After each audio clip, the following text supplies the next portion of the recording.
elle revient sur le devant de la scène, ou presque. Alors que le Festival de Cannes 2022 s'apprête à démarrer dès le 17 mai, la chanteuse et rappeuse Diams y figurera. En effet, comme Closer vous l'annonçait, Diams a été annoncée à la programmation avec son documentaire intitulé Salam, signifiant paix en français. Produit par Brutou, ce dernier sera projeté en avant-première mondiale et en séance spéciale au Festival de Cannes.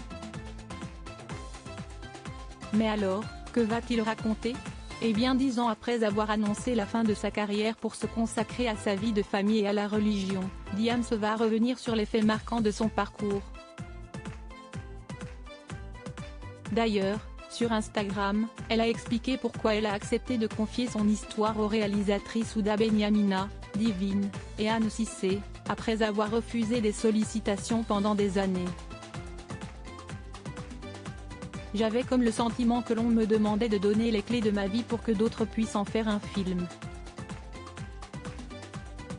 Un spectacle.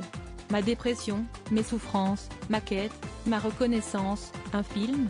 Un divertissement ? J'ai été touchée que l'on s'intéresse à mon parcours, mais il m'était impossible de laisser des inconnus parler à ma place. Alors j'ai repris la plume. Celle avec laquelle j'ai toujours aimé me livrer. A-t-elle exposé ? Diams de retour et pour tout le monde selon ses dires, Diams a souhaité retourner sur ses traces et faire voyager le spectateur avec elle. Mais cela n'a pas toujours été facile. Trouver les mots justes ne fut pas chose facile. Et puis il me fallait les images. Replonger dans mes souvenirs et leur redonner vie avec ma plume et ma caméra.